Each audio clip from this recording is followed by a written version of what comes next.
గురుభ్యో నమః. ఈరోజు పంచాంగంలో కరణం గురించి తెలుసుకుందామండి. కరణము అంటే ఏమిటి? ఒక తిథి యొక్క సగభాగాన్ని కరణం అంటారు. మొత్తం 11 కరణాలు ఉన్నాయి. వాటి పేర్లే అర్థాలు. వాటి పేర్లు, అర్థాలు, ప్రయోజనాలు కింద ఇవ్వబడ్డాయి. కరణము అంటే ఏంటంటే బేసిక్గా వర్క్. ఇప్పుడు మనం గ్రామంలో చూస్తాం కరణీకము అంటారు. అంటే ఒక పని చేయడం అనమాట బేసిక్గా. ఓకే, అయితే కరణీకం చేసేవాళ్ళంటే కరణాలు అంటారు కదా. అట్లాగే అంటే ఏదైనా ఒక వర్క్ సంబంధించింది, కెరియర్కి సంబంధించింది డిసైడ్ చేస్తాం అనమాట కరణం అనేది. ఓకే, మీరు పుట్టినప్పుడు కరణం బాగుంటుంది, లేదా ఆ రోజులో కరణం బాగుంటే కెరియర్ రిలేటెడ్ వర్క్లు చాలా మంచిగా ఉంటాయి అన్నమాట, బాగుంటుంది. ఇప్పుడు మనకు 11 కరణాలు ఉన్నాయి. భవకరణం, దక్షిణ భారతదేశం దీన్ని సింహకరణం అంటారు. భవ అనే పదానికి సింహంతో సంబంధం లేదు. ఇది సంస్కృతంలో వప్ప అనే పదం నుంచి వచ్చింది. దీన్ని అర్థం వీర్యము, సృజనాత్మకత, విత్తనోత్పత్తి మొదలైనవి. కరణము కర్మలు అంటే ప్రయాణము, వ్యాపారం, నృత్యకృత్యం మొదలైనవి. మరియు కరణాలు చరకర్మలు, స్థిర కర్మలు ఉంటాయి. చరకర్మలు అంటే ప్రయాణము, వ్యాపారం, నృత్యకృత్యాలు. మరియు స్థిర కర్మలు అంటే విత్తనం వేయడము, ఆలయ నిర్మాణము, పూజా, శృంగారం మొదలైనవి. రెండింటికి శుభప్రదం ఈ భవకరణం అనేది. బాలవకరణం, దక్షిణ భారతదేశం దీన్ని పులికరణం అంటారు. కానీ బాలవకి పులికి సంబంధం లేదు. ఇది సంస్కృతంలో వడవ అనే పదం నుంచి వచ్చింది. దీని అర్థము బ్రాహ్మణ స్త్రీ, ఆడగుర్రం అని, దాసి, వేష మొదలైనవి. ఇక్కడ ప్రధాన అర్థం బ్రాహ్మణ స్త్రీ.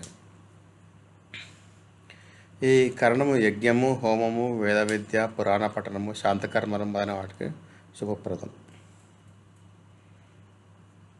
కౌలవకరణం, దక్షిణ భారతం దీన్ని పందికరణం అంటారు. కానీ కౌలవ పందికి సంబంధం లేదు. ఇది కుదవ అనే కొలత పాత్ర పేరు నుంచి వచ్చింది. కుల అంటే సంప్రదాయము, కుటుంబము. కౌలవ అంటే కుటుంబ సంప్రదాయము సంబంధించింది కాబట్టి, కుటుంబము సంప్రదాయం సంబంధించింది కాబట్టి కరణము స్థిర కర్మలకు శుభప్రదం. స్నేహము, ఒప్పందము, శాశ్వత బంధాలు, సంప్రదాయ కర్మలు వాటికి. తైతిల కరణము, దక్షిణ భారతదేశం దీన్ని గాడిద కరణం అంటారు. కానీ తైతిల అంటే గాడిదకు సంబంధం లేదు. ఇది తితిర్ అనే సంస్కృత పదం నుంచి వచ్చింది. దీని అర్థము గౌరవము, బహుమతి, బిరుదు, టైటిల్ అనే ఆంగ్ల పదాన్ని ఇక్కడి నుంచి వచ్చింది. ఈ కరణం రాజ్య సంబంధ కర్మలు, అధికారిక సంబంధిత పనులు, పదవి స్వీకారము, శాసన స్వీకారము, గౌరవప్రదమైన కార్యక్రమాలు మొదలైన వాటికి శుభప్రదం. గరజకరణం దక్షిణ భారతదేశంలో దాన్ని గజకర్ణం అంటారు. కానీ గర అనే పదానికి ఎనిమితో సంబంధం లేదు. గర అంటే కష్టము, శ్రమతో కూడినది కాబట్టి కరణము కష్టసాధ్యమైన పనులు, వ్యవసాయము, వాహన సంబంధిత పనులు, గ్రామీణ వ్యాపారం, ఇల్లు నిర్మాణం, యంత్రమైన శుభప్రదం. వాణిజ్యకరణము దక్షిణ భారతదేశం సురభీకరణం అంటారు. కానీ వాణిజ్యానికి ఆవుతో సంబంధం లేదు. ఇది వాణిజ్యం, వ్యాపారం అనే పదం నుంచి వచ్చింది కాబట్టి ఈ కరణం ప్రకారం వ్యాపారం మొదలుపెట్టడం, ఆస్తి పంపకము, ఆస్తి అమ్మకము, వ్యాపార ఒప్పందాలు మొదలైన వాటికి శుభప్రదం. విష్టి లేదా భద్రకరణం, దీన్ని భారతదేశంలో ఇదే పేరుతో పిలుస్తారు. విష్టి అంటే ఫలితము లేని శ్రమ, వృధా కృషి. విష్టి అంటే వృధా యజ్ఞము లేదా వృధా పని కాబట్టి ఈ కరణం అశుభ కర్మలకు మాత్రమే సరిపోతుంది. శుభకర్మలు, పుణ్యకర్మలు దీనిలో చేయరాదు.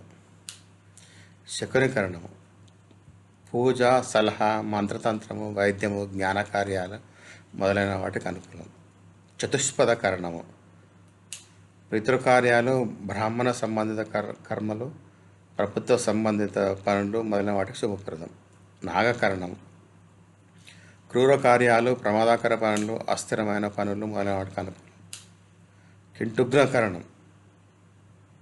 కింతుఘ్నకరణం అంటే మంగళ కార్యాలు, వివాహము, ఉత్సవాలు, యజ్ఞాలు, బలి, శ్రేయోమంగళ కార్యక్రమాలు మొదలైన వాటికి శుభప్రదం. ధన్యవాదాలు.